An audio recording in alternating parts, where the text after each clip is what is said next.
क्या आप जानते हैं भगवान गणेश के 8 ऐसे स्वरूप हैं जिनकी यात्रा करने से जीवन की हर बाधा दूर हो जाती है। इन्हें कहा जाता है अष्टविनायक। अष्टविनायक यानी महाराष्ट्र के स्थित भगवान गणेश के 8 दिव्य मंदिर, जहाँ हर मंदिर में गणपति अलग रूप और अलग कथा के साथ विराजमान है। ये केवल मंदिर नहीं बल्कि आस्था, शक्ति और चमत्कार का अद्भुत संगम है। मान्यता है कि अगर श्रद्धा से इन 8 मंदिरों की यात्रा पूरी की जाए तो व्यक्ति के सभी कष्ट दूर होते हैं और मनोकामनाएं पूर्ण होती है। इस पवित्र यात्रा की शुरुआत होती है मोरगांव के मयूरेश्वर से और इस यात्रा का अंत भी वही आकर पूरा होता है। महाराष्ट्र के पुणे से लगभग 65 किलोमीटर दूर शांत और पवित्र वातावरण में स्थित है मोरगांव का मयूरेश्वर मंदिर।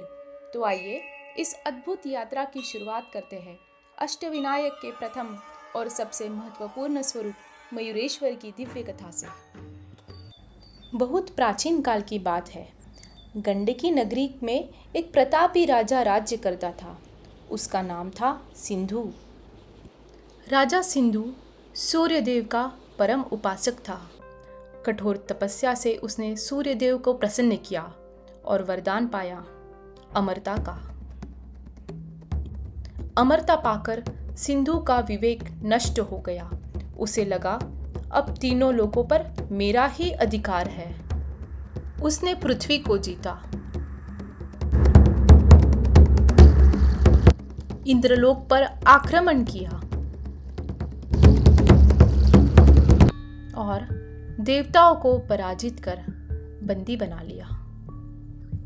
देवताओं में हाहाकार मच गया।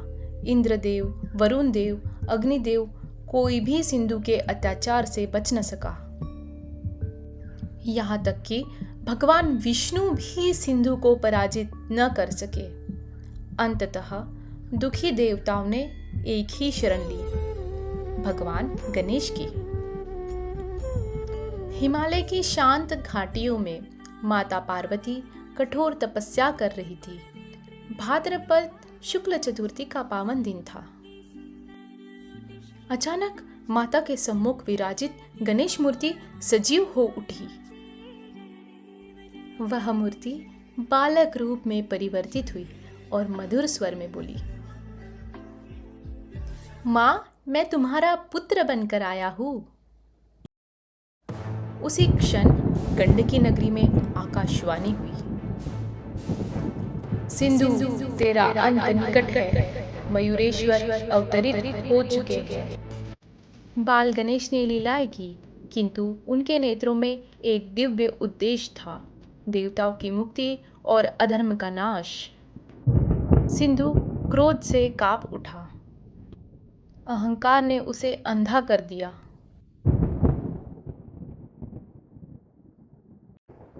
धरती कांप उठी।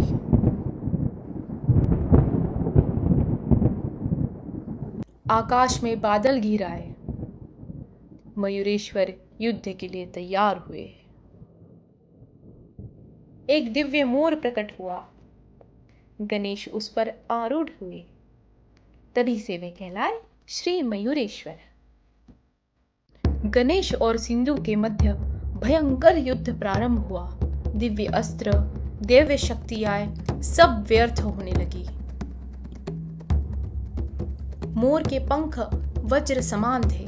गणेश का प्रत्येक प्रहार धर्म की गूंज था। मयूरेश्वर पूर्ण तेज में प्रकट हुए। देवताओं की आंखों में आशा जागी। स्वर्णिम प्रकाश और अंधकार का टकराव संपूर्ण सृष्टि साक्षी बनी। अंततः सिंधु का अहंकार टूट गया। उसने गणेश के चरणों में शीश झुका दिया। मयूरेश्वर ने उसे मुक्त किया और अधर्म का अंत हुआ। युद्धभूमि शांत हो गई। उसी स्थान पर स्वयंभू गणेश प्रकट हुए। यही स्थान कहलाया मोरगांव। देवताओं और भक्तों ने गणेश की महाआरती की। सुखकर्ता दुखहर्ता, यह आरती यही प्रकट हुई। आज भी मोरेश्वर भक्तों के विघ्न हरते हैं। जो श्रद्धा से आता है वह खाली नहीं लौटता। ओम श्री गणेशाय नमः। अगले भाग में हम चलेंगे उस स्थान पर जहाँ गणपति स्वयं भक्तों की हर इच्छा पूरी करते हैं, श्री सिद्धि विनायक की रहस्यमयी कथा के साथ। गणपति बाप्पा मोरिया।